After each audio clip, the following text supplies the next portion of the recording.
Stand Up Diaries with Michelle Christine.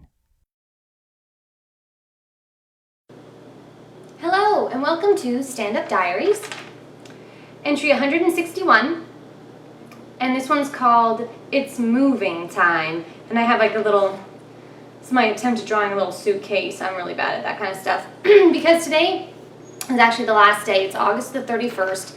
I can't believe it, that I'm going to be in this little studio apartment, which I'm kind of nostalgic about a little bit. I mean, it doesn't have air conditioning, and we just went through a heat wave, so that wasn't ideal, but thankfully we're only on the second floor. But I managed to live through it. I just don't have that much blankets on, and anyway.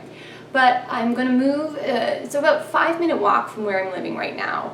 It was a big kind of ordeal trying to find a place to live on Craigslist, just going to place to place to place and coming back being like, oh man, I can't wait to land one. So once I secured one, I was actually very excited about it, and the fact that it's only 5 minutes away means I can pack up all my stuff into the 2 suitcases that I brought here and literally just wheel them one at a time to the place that I'm staying.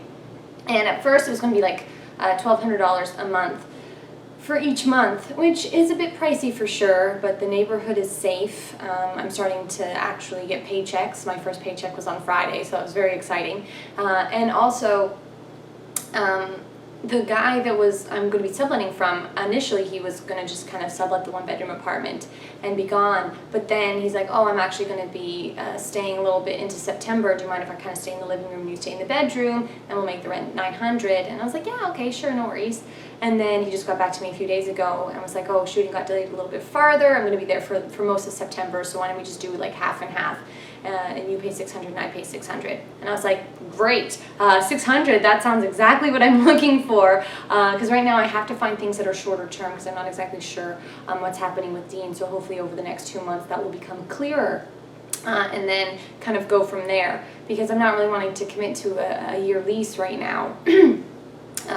Until I know more about what's going on, and I'm looking for bargains. This place, yeah, it's a little bit expensive, but if you want to try to find a 1-bedroom in Toronto, I have a friend paying $1,400 a month for a 1-bedroom. That's just the price it costs to live in big cities, and it still tends to be on the relatively modest side of things in a lot of areas. And yeah, I just don't want to live in a place that's super sketchy or anything like that. So I'm very excited to be moving into my new place. Sorry, my throat is like super clogged right now. So what's been going on? I think the last time is, okay, I'll reveal something. I actually did make a stand-up diary a few weeks ago, I think, and I numbered it 162 instead of 161.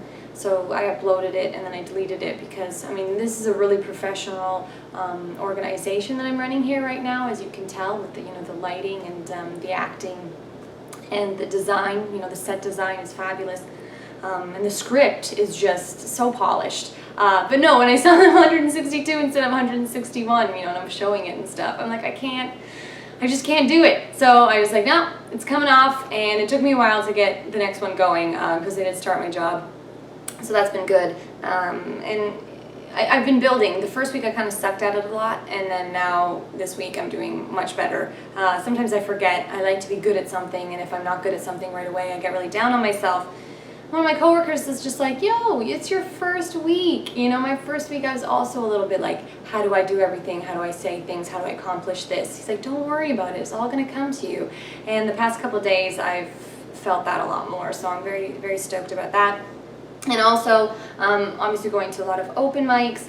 I've done a couple book shows, which has been great. And I've been planning my 3rd anniversary of comedy, which is on September the 30th.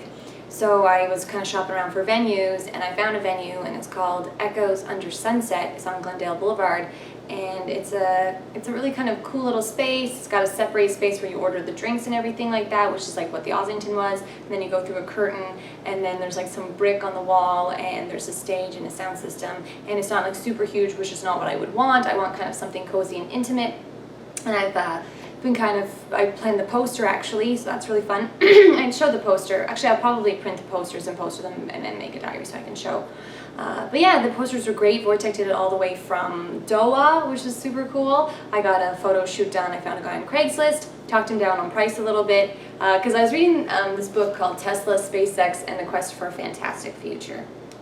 Excellent book. And one of the things that I think is really important is that when you're spending other people's money, you're not nearly as cost effective with it. You're just not. You see it happening in governments with tax dollars all the time. People are just like, it's not my money, I could be a bit frivolous. And so when SpaceX was kind of coming up, a lot of the time Elon Musk had to put his own money into these companies because he was splitting it with like Tesla as well.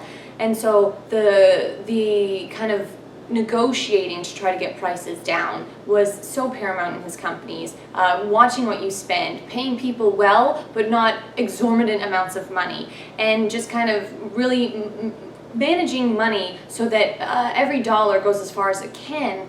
And I can understand that with kind of doing comedy, where it's like, okay, I'm getting this venue, or I'm getting this poster designed, or I'm getting a photographer. Like, it's my money that I'm spending on this, not anybody else's, it's mine. So I want to make sure that I'm not paying like marked up prices because it's like a company spending someone else's money to a company that's spending someone else's money. Like, that's not my life right now. I have to be like the CEO of my, Michelle Christine comedy empire, and I can't be being frivolous, spending money left, right, and center. I have to be really cost effective, because especially when things like rent and food and a lot of these fixed costs, you can't change, but you can change kind of negotiating with people for things that you need. So I think that's really important.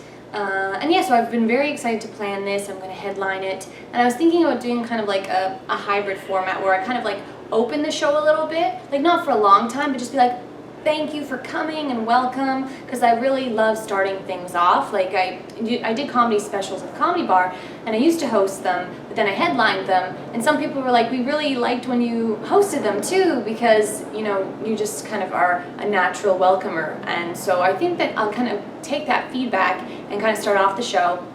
And then my idea, hopefully some people come to the show, of course I have no idea, but it's maybe kind of filming people and being like, hey, can you just say like happy third anniversary, and I can just be like, woo, and like film the audience as like a memento.